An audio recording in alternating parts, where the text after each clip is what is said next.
opportunity for you to witness at any point in your life through Bible exposition series. They are so lifting, spiritual and inspirational messages from the powerful man of God, Pastor P.B. Owueye, the General Overseer of the Gospel Church of the Living God, Imo, Ilesha, Osun State, Nigeria. Prepare to have your heart set ablaze for Christ. For the Bible says, "Ye shall know the truth, and the truth shall set you free." Stay blessed as you live.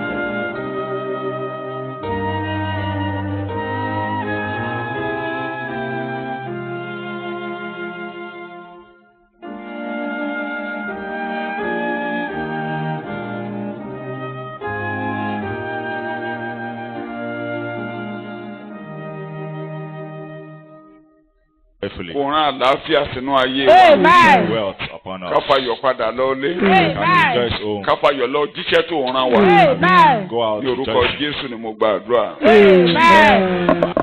Third part. Ẹ̀kọ́ tí mo nà sáàrin wa, mo ń dánu dúró. Of the topic. Lórí ẹ̀. We've been discussing. That only God you've had or ever will have. Ọlọ́run kan tó ní tàbí tí ẹ ó ní. Incomparable. Kò láfiwé. And irreplaceable. Kò ṣeé dípò. Apá kẹta tí a wò láàárọ̀ yìí. The third part we're discussing this morning. Ìyẹn ń sinmi lé àwọn eléyìí tá a ti wò kọjá. Torí ta kọ́kọ́ tá a wò ní. I have done it. From the previous topics we've considered. I have done it. The first part is. Èkejì, I am ready to help you right now. Ìkejì, mo ṣetán láti ràn ọ́ lọ́wọ́ nísinsìnyí. Salvation isn't on hold. Ìgbàlà ò dáwọ́ dúró. Eléyìí tá a wò láàárọ̀ yìí. But for this morning. I keep on doing it. Ó ń ṣe lọ́wọ́lọ́wọ́. It is most certainly certain to do it. Most certainly, I will most certainly do it. Màá ṣe dandan. Bí a kì í sọ Yorùbá kó lè rọ̀ ọ́ lọ́rùn. Mo ń ṣe é lọ́wọ́. Ó jọ̀ràn àyàn pé òun ó ṣe é. I most certainly do it. Mo ti pinnu rẹ̀ láti ṣe é. Gbà yí pé nǹkan tí mo ti ṣe parí pàápàá ni torí mo ti pinnu rẹ̀. Kó o gbà bẹ́ẹ̀ ìpinnu tí mo ṣe yẹn tún bá ti pinnu nǹkan kúkú gbà yí pé mo ti parí rẹ̀ pátápátá. I plan doing it and just believe that it's done. It is as good as done.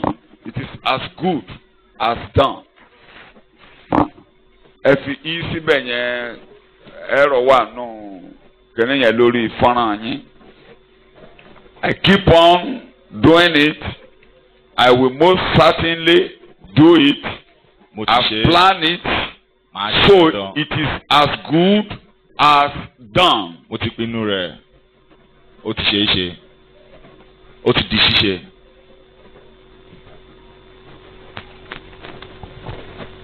Ọba tó ń sọ̀rọ̀ tó ń ṣẹ ńlá wa bá pàdé láàárọ̀. I heard to me the king that speaks.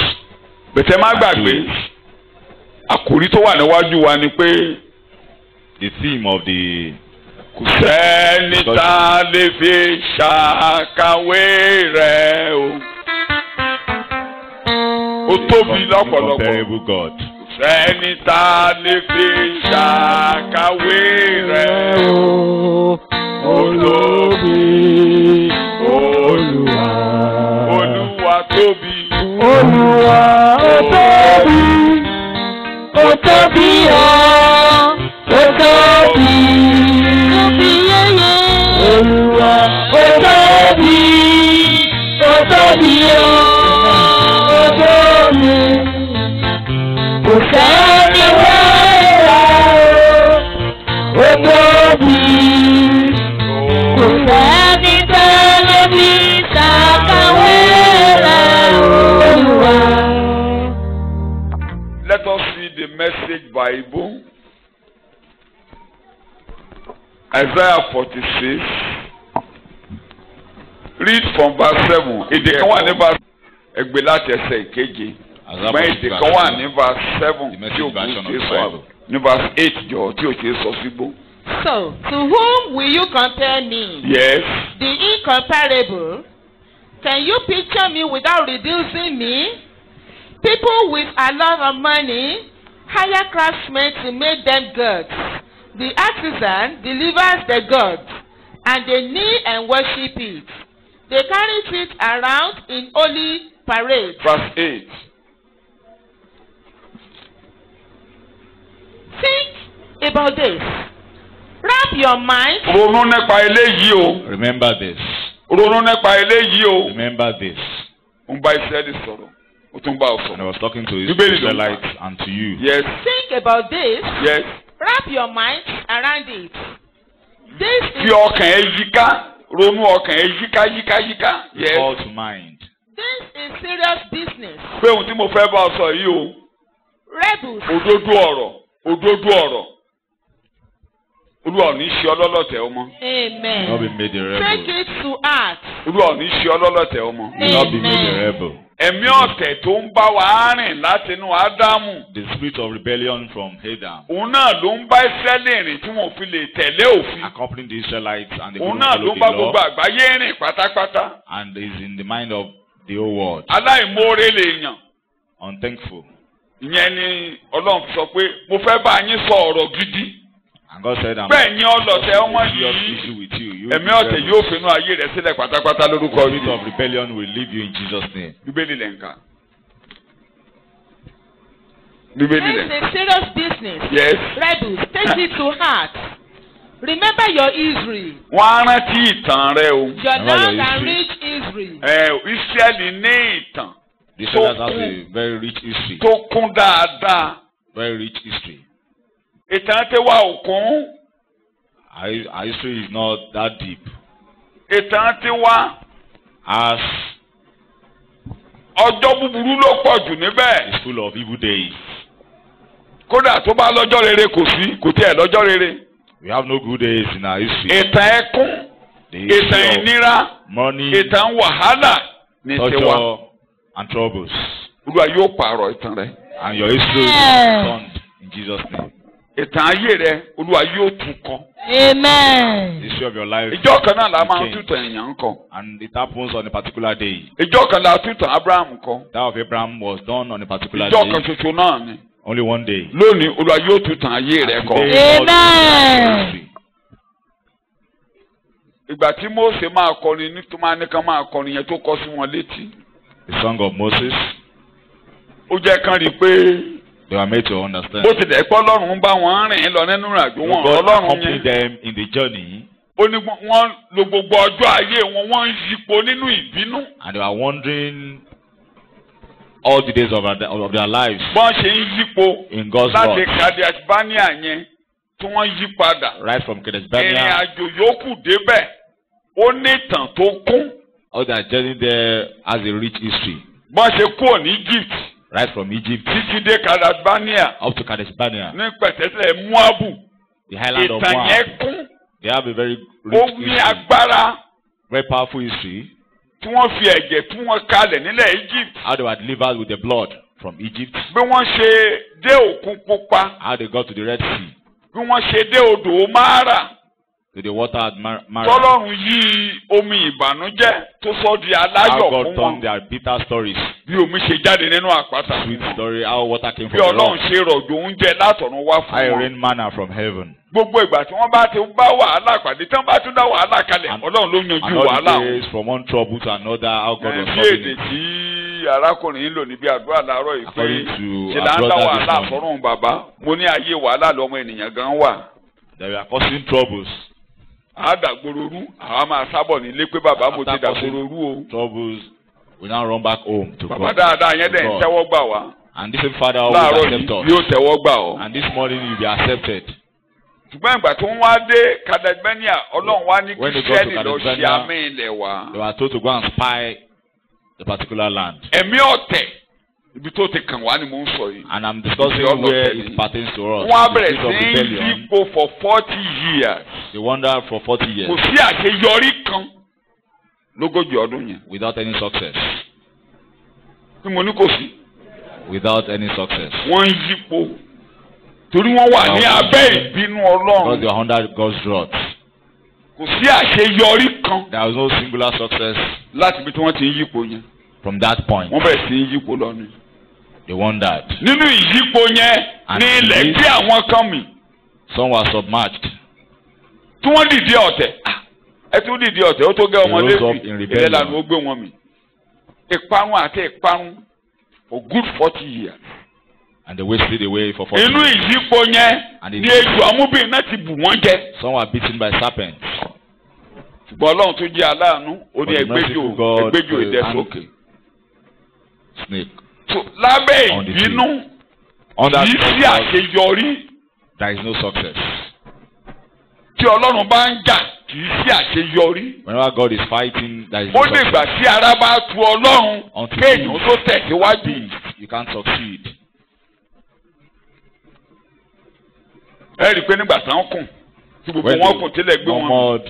Ọlọ́run ló ní Mósè ló ní ẹ jẹ́ ká tu Ọlọ́run lára o. Ẹ jẹ́ ká tu Ọlọ́run lára o. Appease God. Ìgbà tí wọ́n tu Ọlọ́run lára. And when he was appeased, ní àṣeyọrí tó wà. Then they had success. For good 40 years. Inú ìrìn àjò yẹn ló wá fún wọn ló gbé kalẹ̀ fún wọn pé ó dáa. Ẹ jẹ́ kí ibẹ̀ mú bẹ́ẹ̀ kọ àárọ̀ ẹ̀ lọ. Ẹ jẹ́ kí géètò tára á fi máa tù mí kalẹ̀. I want to put down a plan. Tára ò bá tù mí ẹ ò lè ṣàṣeyọrí. For comfort. For progress. Ó wá gbètò ìtura kalẹ̀. And they put down a plan of comfort. Pé nínú ìtura mi ló ti máa dáa fún yín. And in appeasing God, tó ló ṣe bá wọn sọ̀rọ̀ pé ẹ̀yin ọlọ̀tẹ̀ ọmọ. And was talking to them as rebels. Wọ́n bá sọ̀rọ̀ láàárọ̀ yìí. Talking to you this morning. Tó bá kàn yí pé gbogbo rẹ̀ ń yípo kò sí ọ. And you don't understand. Olúwa tù ọ́ lára láàárọ̀ yìí. God will comfort. Abẹ́ ìbínú. You are living under God's wrath. Ago ìbínú ló wà lọ́wọ́ wa o. We have the cup of wrath. Jésù ló wá gba ago ìbínú yẹn o. And Jesus came to take it off. Jẹ́ kó gba tiẹ̀ o. Let him take yours. A ó tún tàn ayé rẹ kọ. And your story will be rewritten. So ìtàn wọn kún púpọ̀ púpọ̀. They have a rich history. Tí Ọlọ́run bá wọn lò. Ó ní ní tilẹ̀ Kénáánì mo ti fún yín. As per the land of Canaan, I have given unto you. Mo bá lọ nìyẹn pé torí pé mo ti plan ẹ̀. Because I planned it before. Gbà pé mo ti ṣe parí. Accept it as done. Ṣé ló máa bára ẹ níbẹ̀? You will meet yourself there. Kí mo ló máa ṣe? Accept it as done. O fún àpẹẹrẹ either by hook or crook Ọlọ́run ti plan rẹ̀. Abraham. God already planned. Ọmọ rẹ yóò ṣe àtìpó ní ilẹ̀ tí wọ́n ò mọ̀. Fún irinwó ọdún. Lẹ́yìn náà mo máa kó wọn jáde pẹ̀lú ọrọ̀. 40 years and they will be led out in prosperity. Ǹjẹ́ wọ́n bára wọn ní Egypt àbí wọ́n bára wọn ní Egypt? Were they in Egypt? Kí ni wọ́n ṣe débẹ̀? How did they get to Egypt? Ó rú anybody lójú. They couldn't explain. Ó rú bàbá Jacob gan lójú. Even Jacob himself cannot explain. Torí inú wàhálà ló débẹ̀ ní ọjọ́ wàhálà tó ń lọ yẹn gan nígbà tó ń dédé gbé kẹ̀kẹ́ dé. Ẹ má gbàgbé ọmọ ti kú ọ ti gbà pé ọmọ ti nu o. And he already believed that Joseph was lost. Wọ́n tún ṣèkejì mọ́lẹ̀. And second, ìyàwó ẹ̀ ti kú nínú ìrìn àjò. And the wife is already. Ó lára mi ní gbogbo nǹkan wọ̀nyí ń pọ̀ sí. I said all this happened to me. Nígbà tí wọ́n á gbé kẹ̀kẹ́ dé ní kí. And when they brought chariot. Pé Joseph wà láàyè. That Joseph is alive. Wọ́n ní ká lọ fi kẹ̀kẹ́ gbé ọ wá. That they should bring you. Ó wá lọ oníjẹ́ kí n jọ́sìn. Ọlọ́run wá dá lóhùn pé. And he worshiped. Èmi ni Ọlọ́run Abraham. And God told him that I'm the God of Abraham, Isaac, your father. Èmi ti dúró dè ọ́ sí Egypt. I'm waiting for you in Egypt. Ó yá dìde kó máa lọ. Joseph ló máa fọwọ́ pa ọ́ lójú dé báyìí. Máa lọ. You die in the hands of Joseph. Ó débẹ̀ àwọn ò débẹ̀. And he got to the land of Egypt. Aláàtú àbára òtún. And he was comforted. Ṣé ìbànújẹ́ ló fi parí ìrìn àjò rẹ̀? And he ended up his journey. Sọ bẹ́ẹ̀ lórí ẹsẹ̀ rẹ̀. Under Mi ò ní fi ìbànújẹ́ parí ìrìn àjò mi. I will not end my journey in wrath. Ṣé bẹ́ẹ̀ lórí ẹsẹ̀ rẹ̀? Mi ò ní fi ìbànújẹ́ parí ìrìn àjò mi. I will not end my journey under your wrath.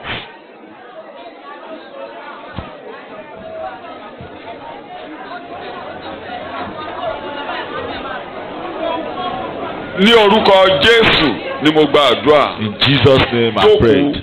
Have your seat. Ìrànlọ́wọ́ tó o ní ìdí ni pé. The only help. Wà níwájú Olúwa. Be in God's presence. Tó o bá ti wà níwájú Olúwa. When you are there. Àkòrí ẹ̀kọ́ àárọ̀ yẹn ni pé. And the topic. I am doing it. mò ń ṣe lọ́wọ́lọ́wọ́ mo sì gbọ́dọ̀ ṣe.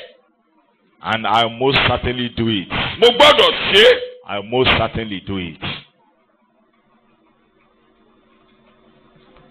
Mo ti ṣètò rẹ̀, mo ní lọ́kàn, mo ti ṣètò rẹ̀ tipẹ́. I already made plans. Nǹkan tí mo ti ṣe parí ni. It's a plan that's concluded.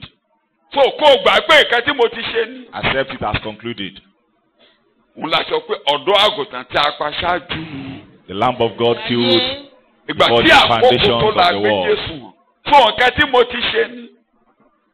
And at the right time, Jesus was brought. A ti sọ ọ̀rọ̀ yẹn kí Jacob tó wáyé. And this has been spoken before the birth of Jacob. Ẹ má gbàgbé, Jacob ni mo fẹ́ràn. Jacob I Esau ni love mo. and Esau I hated. Àwọn ọmọ yẹn ò tí ì rí ìmọ́lẹ̀ ọjọ́. Before they saw the light of the day. Ìgbà tí àkókò tó. And the Bó ṣe ṣẹ́. acceptable Ẹ lè time. máa bú Jacob pé ọmọ ẹlẹ́tàn alárékérekè ni. Ẹ lè máa bú yèyé rẹ̀ wúwú kẹ́ ẹ ṣe ọ̀nà wúwú kẹ́ ẹ sà. Pé There's fún Ọlọ́run wo nothing rèé. that can stop it.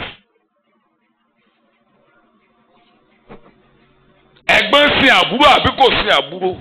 And the older served the younger. It's God's plan. Ètò Ọlọ́run. Ó wá lọ. Ó wá lọ. And in the journey, Ti Joseph ni mò ń sọ. Talking of Nǹkan Joseph. làálàá.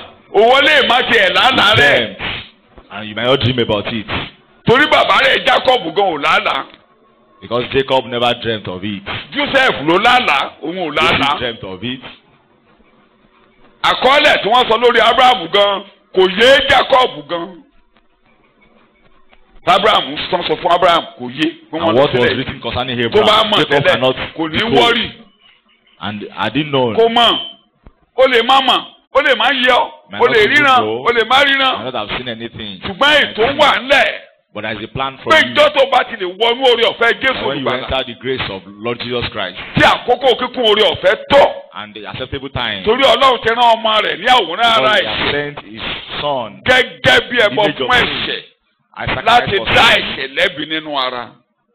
Tí a bá ti yanjú ọ̀rọ̀ in the ẹ̀ṣẹ̀ flesh. nínú ayé rẹ̀. And when the sin Pé gbogbo ohun tí mo issue kọ is lórí solved in your orúkọ life, rẹ̀ ẹyọ kan ò ní and yẹ̀. everything I've written concerning you, none will cease. Ẹyọ kan ò ní yẹ̀. Everything will be fulfilled. Ẹ jẹ́ kí n calm down a little bit. Bàbá wa Paul Apostle ló sọ bẹ́ẹ̀. Most Paul said it. Ó ní ẹ ti gbọ́ ìtàn ayé mi. You have heard of the history of Bí my mo life. ṣe lo ayé mi. I lived Nínú according to ẹ̀sìn. flesh in religion. Tí mo ṣe nínú síbi ìjọ Ọlọ́run tí mo ń pa ìjọ I was Ọlọ́run. persecuting the church of God. Thank you. Èdè kan wà King James mo ti lójọ́ tèdè yẹn tábà mi. Mo fi gbàdúrà fọjọ́ mẹ́ta. Mo bẹ Ọlọ́run tìrà mi. Ó ní bí ìkàtọ́ Ọlọ́run ti bá mi sọ̀rọ̀ yẹn. Ó ní I wasted the church of God. Galatians chapter 1. Ó ní I wasted, I think chapter verse 13. Ó ní I wasted the church of Ó God. fi ìjọ Ọlọ́run ṣòfò. Èdè ńlá ni King James ló sọ. I think verse 13. Galatians 1. You are For reading? you have heard of my conversation Yes. in time past Yes. in the Jews' religion. Yes. How that beyond measure Yes. I persecuted the church of God Yes. and wasted it. Thank you. I persecuted the church of God and do what? And tried to destroy it. bí mo ti ṣe inúnibíni sí ìjọ ènìyàn Ọlọ́run rékọjá ààlà tí mo sì bà á jẹ́.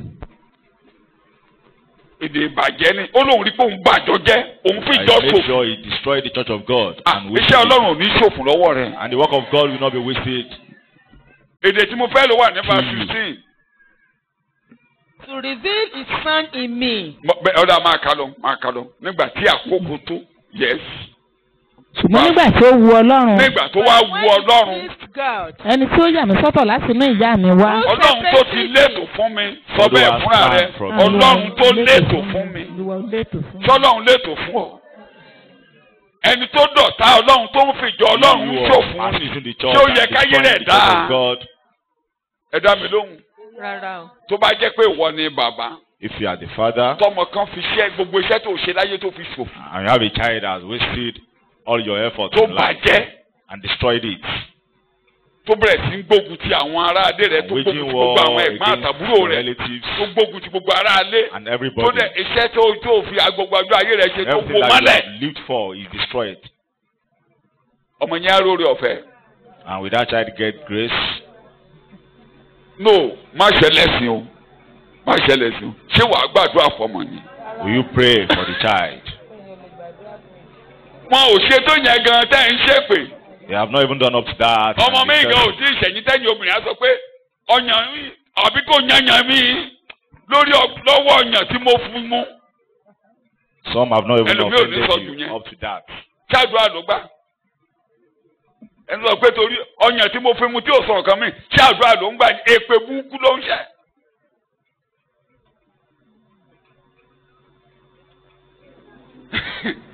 Bí ẹ̀ṣẹ̀ arábìnrin kan, ó ní ìjọ mo ti sọ lójú yín rí, nǹkan mẹ́sàn-án ló wà lára obìnrin tọ́bìnrin fi lè ṣe pèlè ọmọ lórí. Mélòó ni mo pè é? Lọ máa wádìí ìyẹn ò kàn mí. Torí ẹ fẹ́ mọ èmi kọ́ ló máa sọ fún yín. There are 9 things. Eléyìí máa fi gbàdúrà ni mo máa kọ́ yín. I will teach you how to pray for your children and not how to trust them. Tó ẹ má retí pé bàbá wa máa sọ pé number 1, number 2 náà fi ń ṣépè. Torí àwọn kan lára yín ìyẹn lẹ fẹ́ gbọ́. You also want to know that. Àwọn kan èèyàn ò fẹ́ gbọ́ tàdúrà yẹn. People will not want to know how to pray. Èwo lèèyàn fẹ́ gbọ́ tẹ́ pè. How to curse. Ìpè yẹn lèèyàn fẹ́ gbọ́ so ẹ má retí ìpàsọwọ́ yẹn láti kọ́ yín ní nǹkan mẹ́sàn-án tán fi ń ṣépè yẹn o. Ṣùgbọ́n eléyìí tẹ́ ẹ fi máa súre ìyẹn ni mo máa kọ́ yín. I teach you ṣùgbọ́n how to pray. Ǹjẹ́ wọ bàbá? As a father. Bó ti wù kéèyàn fẹ́ràn ọmọ yẹn tó. Ṣé inú ìyá lè dùn tó gbógun ti gbogbo àwọn ẹ̀gbọ́n àtàbúrò rẹ̀ tó dẹ̀ àwọn aráalé rẹ̀ aráalé bàbá aráalé ìyá tó fẹ̀ sí gbógun tí wọ́n ẹni bá rí ẹni bá lè pa kó pa tó lọ síbi gbogbo iṣẹ́ tó ṣe pátápátá tó wó ṣẹ́ ẹ̀ mọ́lẹ̀. And destroying the works of your hand. Wà lọ́mọ gidi ni. You raise such child. Wà ní àtúgbódúgbò rẹ̀ àbí bẹ́ẹ̀ kọ́. Kí wọ́n dárúkọ ẹ̀ wo ìyẹn ẹ má kà yẹn sọ́mọ o. You reject the child in all its entirety. Tó o bá ti létò fún tẹ́lẹ̀ ṣe ló máa lọ sínú dáyárì rẹ tó o máa fagilé. You will have kódà cancelled o fẹ́ ẹlòmíì fẹ́ lè yọ orúkọ ẹ̀ kó o nú àkọọ́lẹ̀ orúkọ ọmọ ìdílé. If it's possible, you can remove the name. Can erase the name. Pé tí wọ́n bá ti dárúkọ rẹ̀ ẹ sọ pé kì í ṣara ilé wa o. From the record. Ó tiẹ̀ lè lọ sórí rédíò kó kọ disclaimer. From your family record. Kó gbé fọ́tò ẹ̀ sí.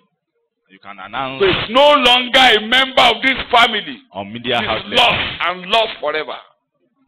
That you have rejected the child totally.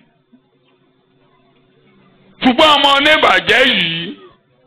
Ètò tí a kọ́ lẹ̀ bàbá òkú ò lórí rẹ̀. Ìbá àbáṣẹ́ mi jẹ́. Ìbá àgbógun ti àwọn ọmọ mi. Mo ní ètò fún. God has a plan for him. Talking to you this morning.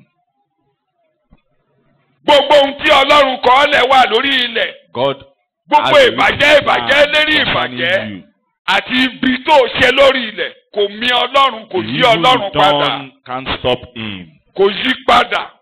It can't stop God. Tí mo ní kò ṣe. Yẹn ni Paul wá ń sọ pé ṣùgbọ́n Ọlọ́run you are reading. Ṣùgbọ́n nígbà tí ó wu Ọlọ́run. Tó when it pleases God. Tó wù. Ó wù. When it pleases God. Ó wù Ọlọ́run. Ẹni tí ó yà mí sọ́tọ̀ láti inú ìyá mi wá. Ẹni tí ó yà mí sọ́tọ̀ láti bo wá. Láti inú ìyá mi wá. Tí ó sì pè mí nípa oore ọ̀fẹ́ rẹ̀. Ó wá pè mí gẹ́gẹ́ bí oore ọ̀fẹ́ rẹ̀. Láti fi ọmọ rẹ̀ hàn nínú mi. Pé kí ètò yìí kó lè ṣẹ, ó wá ṣe kinní kan, ó fi ọmọ rẹ̀ hàn ní inú mi. He revealed his son in me. Lójú kan náà, mi ò bẹ́ràn ara àti ẹ̀jẹ̀. I did not contend with flesh and blood. Àwọn ẹsẹ̀ Bíbélì tó ń mú mi lọ́kàn pọ̀ ìkan nínú ẹ̀rí tí mo máa fi ń jọ́ fúnra ara mi. Pé Ọlọ́run tó mọ̀ pé èèyàn burúkú ni mí. Tó létò. I'm evil. Gbogbo ibi tí mo ṣe lábẹ́ ọ̀run kò da ètò tó kọ lé mi lórí. All the evil I've done can't thwart the plan you have for me. Ọlọ́run pílánù ètò lórí ayé rẹ. God has a plan. Ibikíbi tó o ti ṣe lórí ilẹ̀, o bá jẹ èèyàn. Even if you've ó murdered ti ṣàjẹ́ ni and ó ti ṣe mèrè a ni human being, no matter ó ti jalè ni mi ò mọ bí tó lè ṣe lórí lọ́run tó lè ju ti Paul lọ and if God tó wójọ mọ́lẹ̀ tó called wójọ Paul mọ́lẹ̀ that destroyed the church of God, ó gba lẹ́tà ìjọ̀ngàn báyìí ó ń wójọ mọ́lẹ̀ pé bí ẹnikẹ́ni bá ti dárúkọ Jésù gbà títí ẹ̀ bàjẹ́ ẹ pa to persecute Ẹ̀pà. the church, pé kíjọ Ọlọ́run má sí láyé to erase the church of pé God. ibi tá a bá ti dárúkọ Jésù ẹ bá bẹ̀ jẹ́. Whoever is calling the name of Jesus should be killed. Ọlọ́run lúgọ And God was watching him.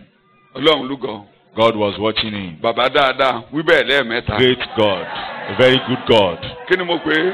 a very good God, Ee o very good God, ee o very good God.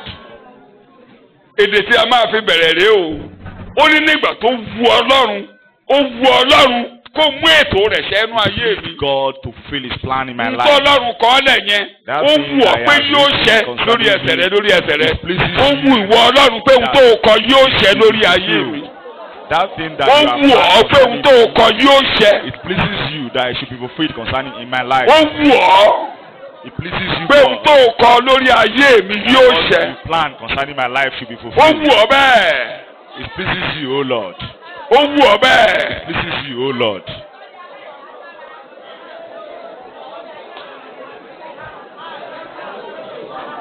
ní orúkọ Jésù Kristi Olúwa wa ni a In gbàdúrà Jesus' name we pray. ṣàmìyàn kó kanlẹ̀ A louder amen. ṣàmìyàn kó kanlẹ̀ A louder amen. jókòó mo máa ya ibi ìsípa méjì báyìí. I divide this into two. torí ó wu Ọlọ́run yẹn Because it pleases God. o lè wàá dúpẹ́ pé torí pé n tó o máa kọ Thank ó máa ṣe God. ló ṣe mú mi wọnú ìrere tó jẹ́ kí n gbọ́ ẹ̀kọ́ ìgbàlà tí mo rí ìgbàlà tí mo mọ Jésù For what ó fi ọmọ rẹ̀ hàn nínú and you mi. revealed your son in me. apá kejì o lè bẹ Ọlọ́run láàárọ̀ yìí o Can kò now ti débi tó pray ti máa ń dá unto fún mi God that have come fi to ọmọ where rẹ̀ hàn nínú ayé you can be well with man. o lè gbà bẹ́ẹ̀ pé Reveal your tó son kọ in mo me. fẹ́ kó ṣẹ nítorí náà I want jẹ́ that kí thing that Jésù you have fara hàn written nínú ayé to be mi revealed in my life. o tún lè Let dúpẹ́ Jesus be pé revealed in Ọlọ́run my ló life. ṣe mú mi débì yìí. And you can still thank tó mú mi God dénú ìrere for bringing me to tó the jẹ́ kí n rí gbàlà for allowing me to jẹ́ ká dúpẹ́ lọ́wọ́ witness Ọlọ́run torí ó ti wù ọ́ because pé ohun tó kọ yóò ṣẹ pleases you. òun ni mo ṣe And dénú what you ìrere should be fulfilled. tí mo ṣe That's rí why ìgbàlà I'm in wá pàtàn bó ṣe rí gospel. ìgbàlà yẹn torí you ṣe can mo now máa tell ń God pàtàn how you pé are torí ó wù ọ́ because it's pé o pleasing máa you, mú O ètè Lord, yẹn ṣẹ nínú ayé to mi fulfill your plan concerning my life. èmi mọ̀ ti dédé owó ẹ̀yẹ pé torí bẹ́ẹ̀ ló ṣe darí mi síbi tí Because kọ̀lẹ̀ jìkà rẹ̀ that's why you led me. tó ní kí n lọ síbẹ̀ yẹn kí n lọ Yeah. kàwé. bẹ́ẹ̀ ni ìwé tí mo sì kà níbẹ̀ lọ́jọ́ wọn àná mi ò fi ṣe nǹkan kan láyé n tí àwọn fi ń ṣe mi ò fi ṣe torí ò ti léètò pé bẹ́ẹ̀ ló ti máa dáa fún mi Because you have a plan. pé kí n lè wọnú ètò ayébáyé ló ní kí n forí débẹ̀ Because you have a plan for us. torí ó wù wọ Ọlọ́run pé o fẹ́ kí nǹkan tó kọ́ ọ́lẹ̀ kó ṣe o ní àkọọ́lẹ̀ You rere have lé a mi plan lórí. for me. Good plan. Very good plan for me. mo ń dúpẹ́ ni o And mo fi God, tèmi thanking ṣàpẹẹrẹ God. bí mo ṣe máa fi ń dúpẹ́ rẹ o tí These mo bá are ti sọ mo thank God. lájẹ kù mo máa fún yín. ó wù Ọlọ́run pé ohun tóun kọ́ máa ṣẹ It pleases òun ni mo me ṣe wá sí Iléṣà to fulfill His plan, and that's why I'm ohun tí here. mo wá ṣe ń Iléṣà yìí mi ò ṣe é o The reason for coming Ǹjẹ́ o here, gbọ́? I did not achieve it. góòlù tí mo gbé dé Iléṣà mi ò ṣe é dọ̀la And the òbòkú GC ni mo wá wá Iléṣà kí mo ní mo wá wá Iléṣà coming to Ilesha, ṣùgbọ́n Ọlọ́run ti fi ọmọ rẹ̀ hàn ní but you've revealed your mo wá son fẹ́ in mú me. ète rẹ̀ ṣẹ mo wá wálẹ̀ pé kí n lọ sí òbòkú GC mi ò tẹ́bẹ̀ You brought dọ̀la me here to study.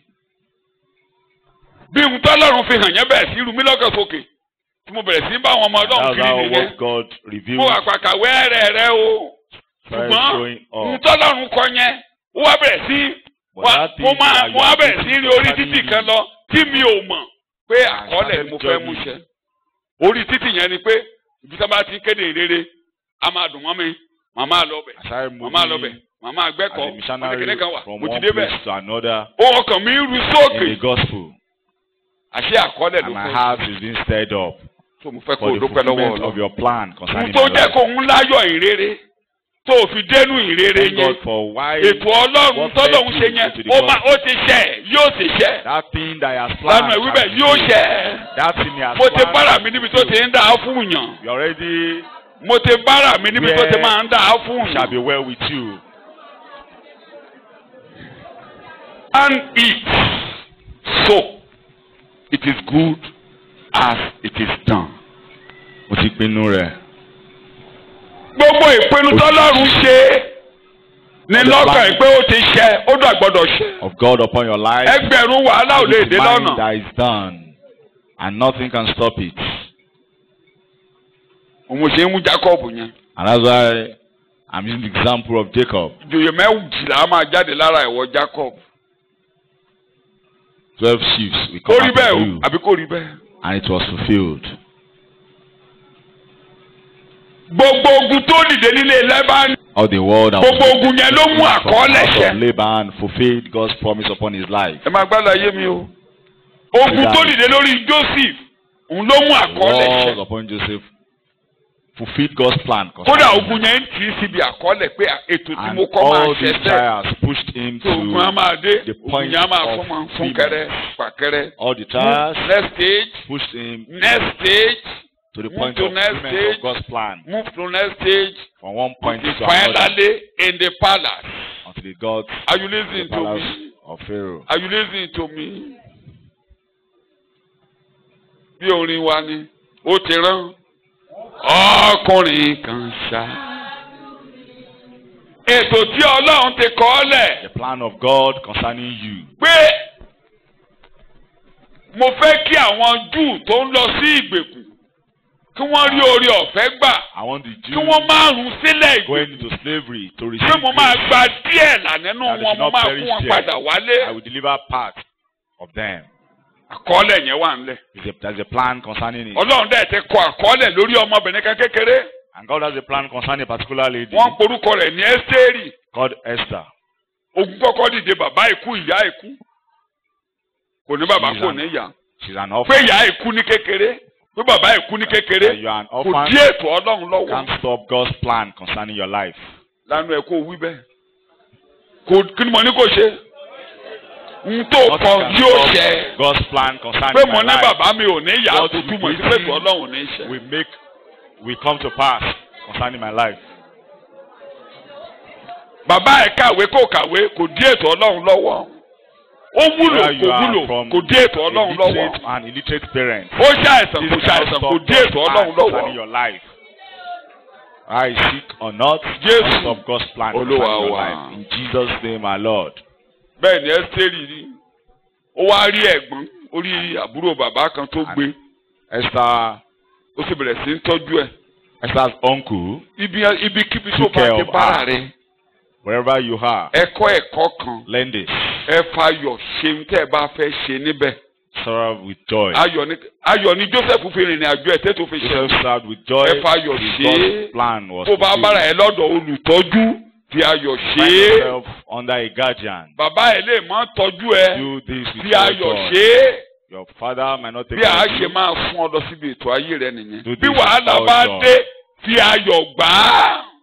Kí mo ní And kó when ṣe. the trials come, accept this with all joy. Ẹ́sítérì máa ń lọ fún kẹrẹ pàkẹrẹ. Esther was Àṣẹ. moving from one place to Ètò wà another. lórí ayé rẹ̀. As Kí a mo ló wà plan lórí ayé on her rẹ̀. life. Ọlọ́run wá ń wò ó pé And bàbá God tó ń tọ́jú ọmọdé yìí Was watching mo máa yẹ sí. her. Ìwọ náà tó bá ti lọ́mọ tàbí ẹnìkan That I will honor this tó wọ́n sọ uncle. fayọ̀ ṣe. God will promote you for doing that. As a guardian, you take care of the Take person care. with you. For doing it. Pé olú ayé ẹ láti gbé ọmọ kan sókè. For raising someone Ọlọ́run á up gbé ọ̀gá with torí your ti bẹ́ẹ̀. resources.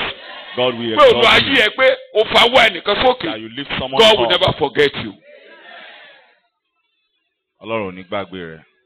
Ọjọ́ ogun ni Ọlọ́run wá yọ sí Módékáì. Lọ́jọ́ wàhálà. On the day of trial, Lọ́jọ́ wàhálà. Lọ́jọ́ tí showed ò up. tí tó ti lè ríran lọ́wọ́ gbà. a day Ọmọ that he ìjọsìn. couldn't receive help from anywhere. Ọmọ ìjọsìn. And same, Ọmọ ìjọsìn. Ìyẹn ni mo ṣe ń bẹ̀ yín. Ẹ má fojú commonize àwọn ọmọ kéékèèké wọ̀nyí. and don't Tó o underrate bá ti fòwe the pé young ones. mo rí ọlọ́lá ní kí ni mo pè é. Ṣé bí Módékáì bímọ tiẹ̀? Mordecai has children. Àwọn ọmọ tiẹ̀ ò lè kúyọ lọ́jọ́ ìṣòro. ọmọ ọlọ́mọ tó mú tira lójú ayé ẹ̀ṣẹ̀ lọ́jọ́ ìṣòro tó bá ṣerú àwọn ọmọ yẹn bẹ Ọlọ́run tira rẹ kó dárí ẹ̀ṣẹ̀ rẹ jì ọ́ kó bẹ̀rẹ̀ sí wọ ojú rere wọn torí ọjọ́ ń bọ̀ àwọn ló máa gbé ọ tó bá yá.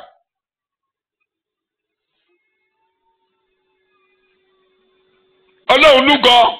And God was watching. Wọ́n kọ̀wé idà lórí Mordecai. They wrote a letter of annihilation. Àkọọ́lẹ̀ wà lórí ọmọ kékeré kan. Ẹ̀rí bó ṣe bára ẹ̀ láàfin. But as a plan. Àkọọ́lẹ̀ orí ayé rẹ kò ní í yẹ̀ ni mo ń sọ láàárọ̀ yìí. And the plan of God on your life, nothing can change. Mo tó lè fi yẹ̀ ni pé kò fi ìrere ṣeré. Inú ìrere tí a gbé ọ sí kò má kí Jésù má farahàn nínú ayé ẹ̀. Tó bá ti rí gbà the Son of God, tó jẹ́ ká yanjú ọ̀rọ̀ ẹ̀ṣẹ̀, not to be revealed in you, tó jẹ́ ká gba ago ìbínú lọ́wọ́ rẹ. If the case of sin is not settled, wà máa yípo and the cup of wrath is not taken from you, bí àwọn bàbá wa ṣe ń yípo, wọ́n ń yípo wọ́n ń kú lọ like nìkan. the fathers that wonder wọ́n that wà lábẹ́ ìbínú ìkankan, wọ́n kú sọ́nù yọ. Under wọ́n kọ́lé God's wọn ra lẹ̀ o, ṣùgbọ́n inú wàhálà náà sí. But the under God's wrath, they ended up. Pé Olúwa gba ago ìbínú lọ́wọ́ mi. Lord, take this cup of wrath from me. Fi ẹ̀jẹ̀ Jésù wẹ̀ mí lọ́wọ́ àìṣẹ̀ pátápátá. Wash me totally with your blood. Tíyẹn bá ti ṣẹlẹ̀, ayé ẹ̀ dá láyé. And when this happens, you have. Kì í sọ̀rọ̀ ẹ̀sìn. Ọ̀pọ̀ àwọn baba ńlá wa kú sínú ẹ̀sìn. Fathers died in religion. Kódà nídìí orò, àwọn kan wà nídìí orò tí wọ́n fẹ́ mọ̀nàfíkì nídìí orò. Even under the personal religion, there are some. Síbẹ̀síbẹ̀, inú ìbàjẹ́ ni wọ́n kú sí. Torí wọn were serving wholeheartedly, but they still died under God's wrath. So kókó tí mo kọ́kọ́ nà síwájú ẹ̀ láàárọ̀ yìí. So the first point. Kẹ́tù Ọlọ́run tá a kọ́ lẹ̀ yẹn kó ṣe. Is for God's purpose to be freed upon your life. Mo tẹríba níwájú rẹ. Ọjọ́ ayé mi tó kù mi ò fẹ́ rìn nínú ìbínú rẹ. That the remaining of my life, I don't want to live it under your wrath. Mi ò fẹ́ rìn nínú ìbínú rẹ. I don't want to live my life under your wrath, oh Lord. Bá Ọlọ́run sọ, mi ò fẹ́ rìn ọjọ́ ayé mi tó kù nínú ìbínú rẹ. I don't want to live the remainder of your life in God's wrath. Nítorí náà Olúwa, mo dì mórúkọ àti ẹ̀jẹ̀ Jésù láàárọ̀ your yìí. name and the blood of Jesus. Mo dì mórúkọ àti ẹ̀jẹ̀ Jésù láàárọ̀ yìí. Your name and your blood this morning. Mo dì mórúkọ àti ẹ̀jẹ̀ Jésù láàárọ̀ yìí. Your name and your blood. Kó rà mí padà lọ́wọ́ ẹ̀ṣẹ̀ pátápátá. Transform me from the power of sin totally. Mo ti fẹ́ gbàdúrà fún ọ. And I want to pray for you. Tó bá máa ń pé lọ́kàn ẹ̀ láàárọ̀ yìí, o fẹ́ kán tútù àyè ẹ̀ kọ́. You know this morning you want your story to be kó bọ́ lọ́wọ́ ẹ̀ṣẹ̀. To be free from sin. Ọ̀rọ̀ ànáwọ́ ọ̀tún ẹ̀ sókè níbi tó bá wà. Raise up your right hand. Pé Jésù ìwọ nìkan lolúwa tó lè mú ìbínú kúrò. Here I am, and only you can take. Bó ṣe ń nawọ́ ọ̀tún ẹ̀yẹn dìde, mo fẹ́ gbàdúrà fún ọ. As raising up your right hand, I want to stand up and pray for you. Mo fẹ́ gbàdúrà fún ọ. Àkànṣe àdúrà mo máa gbà fún ọ láàárọ̀ yìí. I'm praying for you this morning. Pé Olúwa. Lord. Jésù ìwọ lolúwa. You are the Lord. Jésù ìwọ lolúwa. You are the Lord. Jẹ́ kẹ́jẹ́ àgbélébù kó wọ ẹ̀ṣẹ̀ mi nù. The blood from Calvary wash my sin. Gba ago ìbínú lọ́wọ́ mi. Take the cup of wrath. Gba ago ìbínú lọ́wọ́ mi. Take the cup of wrath from me, O Lord. Mi ò fẹ́ gbé nínú ìbínú rẹ mọ́. I want to live under your wrath, O Lord. Wá tútà ayé mi kọ́. And write the story of my life. Àpáta ayérayé. Mo kọ́ àwọn ọkàn yìí síwájú rẹ̀ láàárọ̀ yìí. Ẹ̀jẹ̀ Jésù kó wọ ẹ̀ṣẹ̀ wọn nù. Let the blood of Jesus wash your sins. Gẹ́gẹ́ bí ìpinnu rẹ, tú ètò ayé wọn kọ́. According to your plan, write their story. Ìwé àkọọ́lẹ̀ rere. The story tó kọ lórí ayé wọn. Kò lè ní ìmúṣẹ tán bàbá Jésù pàdé.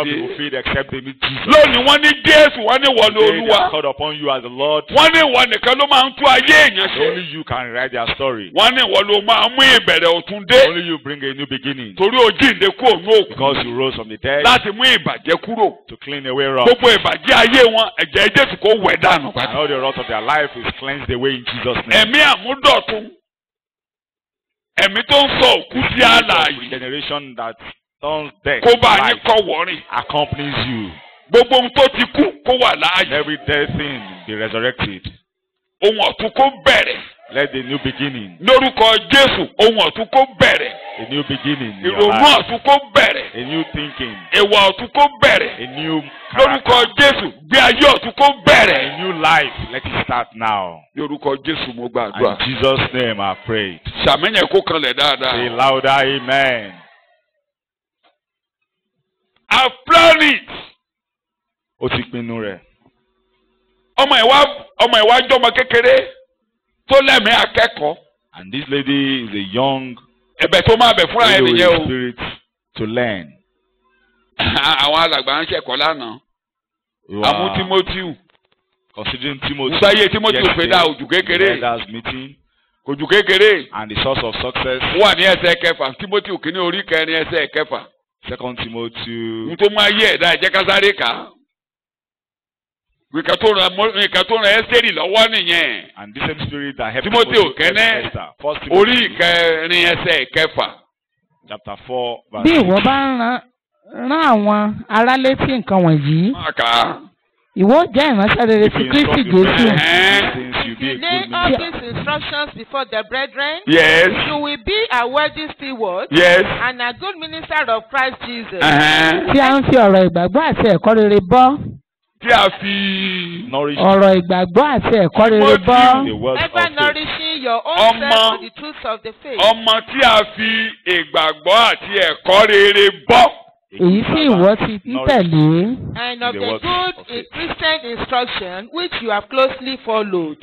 A fi bọ́. Ó dẹ̀ tẹ̀lé. And he followed it. A fi ẹ̀kọ́ rere bọ́. He was nourished. Ìgbàgbọ́ ẹ̀kọ́ rere ó jẹ́ kán fi bọ́ òun. Ó dẹ̀ tẹ̀lé. Wọ́n ní tó gbọ́ tó fi bọ́ tó tẹ̀yó tó tẹ̀lé yìí tó bá fi rán àwọn èèyàn létí. Wàá dé òjíṣẹ́ dáadáa. People you be a good minister. Ní àwa alàgbà ń wò lánàá. And we considered it yesterday. So tí wọ́n náà bá fẹ́ kéètò Ọlọ́run kó ṣe mọ́ ọ lára. If one God's plan ọmọ kékeré ni Timothy ní báyìí. Ọmọ kékeré ni. Ó kéré gan. Ó kéré gan. Very young. Tí Paul láti máa kìlọ̀ fún. Má jẹ́ kẹ́nikẹ́ni kó gan. And Paul told him, don't let your youth ọmọ kékeré ni. be despised. Ṣùgbọ́n àkọọ́lẹ̀ wa bẹ̀rẹ̀ sí í ṣe mọ́ lára. Torí ó gbára rẹ̀ láàyè. But God's plan was feed upon him. Ọ̀rọ̀ òtítọ́ bọ́. Because he listened. Ṣé wọn náà ní kọ́lọ́run fọ̀rọ̀ òtítọ́ bọ̀? With the word of truth. Ọlọ́run wá ráàyè nínú ayé mi wí bẹ́ẹ̀. God have kó o fi ọ̀rọ̀ òtítọ́ bọ́ mi. Jẹ́ kára mi ó balẹ̀ lábẹ́ ọ̀rọ̀ òtítọ́. I want to be jẹ́ kára mi ó balẹ̀ lábẹ́ ọ̀rọ̀ under the word òtítọ́. of truth. Mo fi ara mi sílẹ̀ jẹ́ kí ara mi ó balẹ̀ lábẹ́ ẹ̀kọ́ òtítọ́. I'm giving myself to be nourished. Ní orúkọ Jésù ni mo gba àdúrà. In Jesus' name I pray. pray. Ìkejì tó àgbàdúrà lé lórí. Pray for the second ràn mí one. lọ́wọ́. Jẹ́ kí báwọn bá ṣe fi ń bọ́ mi. Jẹ́ kí n mú lò. Nourished. I want to feel it. Jẹ́ kí n mú lò. Carefully follow. Gbàládùá bẹ́ẹ̀ jẹ́ kí n mú lò. Help me, O Lord. Má jẹ́ kí n pẹ̀kọ́ sórí. Jẹ́ kí n fi gbé ní ayé. I don't want to know it alone, but to live it. Jesus' name. Jẹ́ ká mi yẹ kalẹ̀ dáadáa. Louder, amen. So Ẹ́sítérì wá ń jẹ́ kán fi ọ̀rọ̀ òtítọ́ bọ̀n. Esther was nourished. Ó ti lẹ́mìí akẹ́kọ̀ọ́. Ó gbọ́ràn sí Mordecai and he lẹ́nu. carefully followed Mordecai's instruction. Tí wọ́n wá ní wọ́n wá sí. And when they were looking Tó for lẹ́wà. a young lady. Torí géètù Ọlọ́run lè ṣẹ́. Wò má wọrí ẹ̀yin lẹ́ ń banújẹ́ mo ti sọ fún Don't be yín. disturbed. Nàìjíríà kódà èmi àti ìyàwó mi à ń jọ́sìn níjẹta. I was worshiping Bóyá 3 days ago. àná ni. Yesterday. Romans chapter 13 la ka bẹ́ẹ̀lì dé. Wọ́n ní ká máa tẹríba fọ́ọ̀rọ̀ aláṣẹ. So we should obey the leaders. Ẹnìkan tí ẹ wà lára àwọn tó kọ pé kìyẹn ò sí Romans 13 ó ní kì í ṣe fún àwọn onígbàgbọ́ fún àwọn ohun rorò pẹ̀lú. And one of them said not only to a believing leader, wọ́n ṣàní ká but máa a tẹríba wicked fún leader. un. Mo ní mi ò mọ reason kankan lábẹ́ ọ̀run. And I said, I don't know why Tí Arẹ́gbẹ́ṣọlá fi lè ṣe ìjọba ọdún mẹ́jọ nípínlẹ̀ Ọ̀ṣun. Arẹ́gbẹ́ṣọlá can rule Osun State for 8 Onítorí years. abá Ọlọ́run sọ̀rọ̀ mo ní à present àwọn cases kan fún Ọlọ́run lórí ẹ̀. And we told God several things Number concerning one, him. mo lóun ló dá ọjọ́ òrìṣà kalẹ̀ nípínlẹ̀ He Ọ̀ṣun. started the remembrance of Ó idolatry tó dá days. ọjọ́ ìjírá kalẹ̀ the first state in Nigeria tó ti ń And celebrate started ọjọ́ Muslim ọjọ́ celebrating ọdún ìjíríà. the first day of Islamic calendar in Osun State. Kódà ó kéégún dé school. And he brought Nígbà Matthew. tó wọ̀ ó bá yé school jẹ́ to an extent. Ó kọ́lé o bẹ́ẹ̀ tí wọ́n kọ́ ọmọ. But not Ó education. kọ́lé kò kọ́ ọmọ. He built classrooms. Ọmọ tí a ò kọ́ yóò bá kí But ló ló not máa ṣe. education.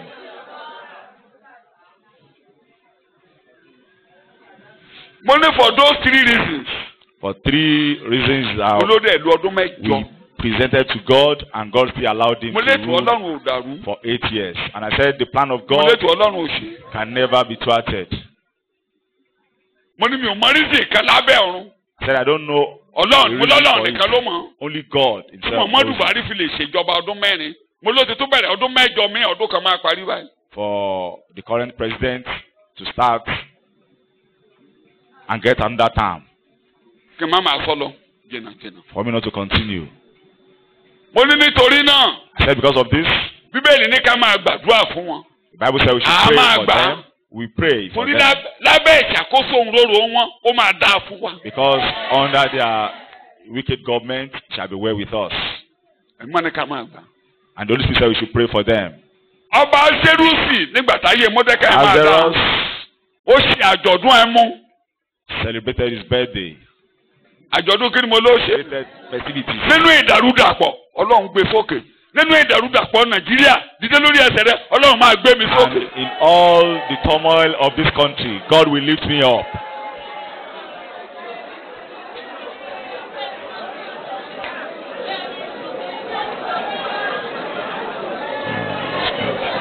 Nínú ìdàrúdàpọ̀. In all the turmoil of this country, ìbá ìdàrúdù bẹ́ẹ̀ Ọlọ́run máa gbé mi sókè. God will lift me up. No matter how it is, God will lift me up. Ètò rẹ̀ á ṣẹ. Your plan concerning my life. Ohun tó kọ lórí ayé mi á ṣẹ. What you have written concerning my life. Ní orúkọ Jésù ni mo gbàdúrà. In Jesus' name I prayed. Pàtàkì ni pé kó o ní ẹ̀mí akẹ́kọ̀ọ́ níwájú Ọlọ́run. Farabalẹ̀ máa tẹ̀lé ohun tí Bíbélì wí. That's all you need. To follow him carefully. Forget what is happening in town. Don't be disturbed by gbàdúrà ràn wọ́n lọ́wọ́. Pray for them. Máa bá ṣe máa bá tiẹ̀ lọ. Continue in your journey. Má gbà má la hypertension. Don't kill yourself because of them. Kẹ́tí mo sọ débẹ̀ nìyẹn. Yọ kẹ́. Remove your mind. Bàbá máa dàrú. Ayé tèmi ò ní dàrú. Whatever you want to do, my life cannot be thwarted. Kẹ́tí mo bá débẹ̀ nìyẹn. And that's my point. Bí wọ́n ṣe pò pé lẹ́yìn òṣòpọ̀, ó dáa fún àbí kò dáa fún ọ. And the way the state. Àwọn kan wà lára yín tó yẹ pé ìgbà yẹn lẹ kọ́lé yín. And some of you built your houses. Bó ṣe dàrú tó yẹn. Ẹ̀tọ́ ọmọ yín. No matter how they've traveled. Ìgbà yẹn lọ́mọ ẹlòmíì lára yín graduate. Your children and they have graduated. Ìgbà tí Àkàndé wó skul mọ́lẹ̀, àwọn ọmọ tèmi pass. The former governor. Ayé àwọn ọmọ tèmi ò dàrú. Destroyed education. Mi ò tẹ̀ kó lọ private. Public school yẹn náà ni wọ́n wà and they made it. And so kò kàn mí. In those schools. Kò kàn ẹ́ balẹ̀. Less concerned. Kò kàn ẹ́. Is not ẹni tó ṣe pàtàkì sí ẹni Ọlọ́run. The most important in your life is God. Ọlọ́run tí ò sí alákìíwé. Irreplaceable. Mo ló ṣe pàtàkì sí wọn àkórí ẹ̀kọ́ mi láàárọ̀ yìí. A ò lè fẹ́ ẹnikẹ́ni wé. That's my topic. Ìyẹn ló kàn ọ́. This morning. Jésù Olùgbàlà ló ṣe pàtàkì tó kàn ọ́. It's incomparable. Má jẹ́ kí pupa ẹ̀ka torí pé wọ́n mẹ́mú. And don't lose. Pé wọ́n ti kówó tán. Temper because. Àwọn táyà ní kó máa má wọn tó ń kówó kí làwọn gan ń ṣe. The money and those. FCC tán ní kó máa mú wọn. Bóun náà ṣe ń kórè. And the anti-graft is stealing money. Wàá kàn gbára ẹ̀ dànù. And for you not to kill yourself.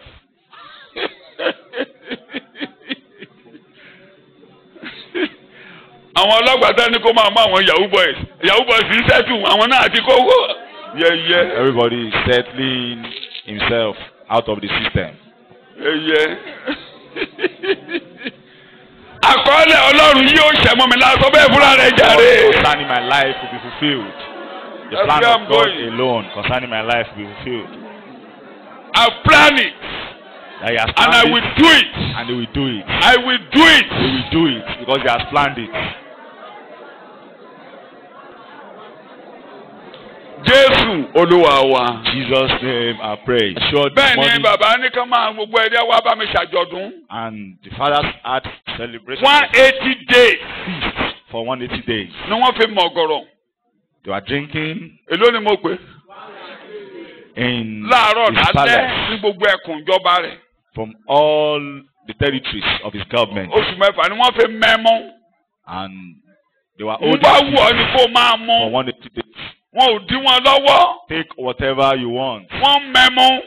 Wọ́n yọ̀. They were drinking. They were rejoicing. Inú ọba dẹ̀ ń dùn. And the king. Gbogbo ìlú ń jó wọ́n ń yọ̀. The king ó di ọjọ́ kan. Happy, and the whole town ọba was ní. rejoicing. On a particular day. Ayaba mi ní ẹwà. The king said. Mo fẹ́ kí gbogbo ayé mọ̀ yìí pé mo ní ìyàwó tó lẹ́wà tó fáìn tó ṣe é rí mọ́ ni. I have a very pretty queen. Ayaba náà ń ṣe àjọ̀dún ẹmu fún àwọn obìnrin. And queen was celebrating with the Ọkọ women. náà ń ṣe àjọ̀dún ẹmu fún àwọn ọkùnrin. And the king the same Ibi tí with the ayaba ti ń men. ṣe àjọ̀dún And ẹmu as the tán ti ń queen jẹun tán ti ń roka. was celebrating, Ojoojúmọ́ wọ́n ń jẹun wọ́n ń mẹ́mu for 180 days. we were drinking and Ṣé o lè ṣàṣe 1 week? for 180 days. Can you celebrate for 1 week? Kí gbogbo àwọn èèyàn wá máa jẹun lé láràárọ̀ dalẹ́ lọ́jọ́ ọlọ́sẹ̀ kan. For people to eat in your house for 1 week. O fẹ́ ṣe ìyàwó ọmọ kan wá jẹun lọ́sẹ̀ kan. Because of your son's wedding ceremony. Wákàtí méjì tán máa lórí fídì yẹn gan ara ní ọ tó bá ṣọ́ra. Even for just 2 hours, it might be inconvenient.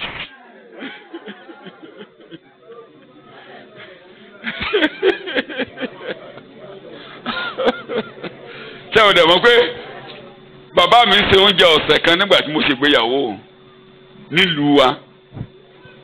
Kò sí ará òsì kan tí ò wá jẹun nílé bàbá mi torí wọ́n ti sọ pé kò bóni ní. Wọ́n ní mi ò ní gbéyàwó. Wọ́n ní mi ò lè ṣe láyé. Ẹbí màdàm bóyá mo lè ṣe.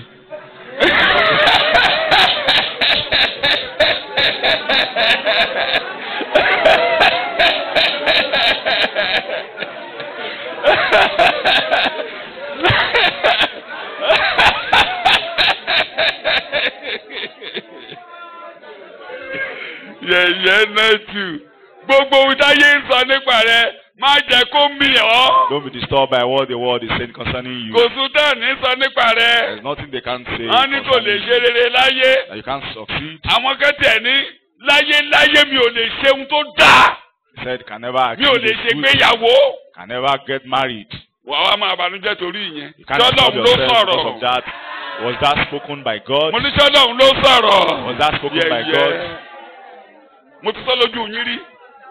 Mọ́tò mẹ́rin ni wọ́n sọ fún mi ni. Mọ́tò mẹ́rin ni wọ́n ṣáńtà tí wọ́n gbé sọ́nà yìí pé irọ́ ni wọ́n ń pa. Peter ò lè márì láéláé. And they chartered 4 vehicles. Mo lọ lé lẹ́yìn ìgbéyàwó. And I went home. Wọ́n ní máa bọ̀. Wọ́n ló kárí ọmọ dáadáa. And they shook me. Wọ́n ló kárí.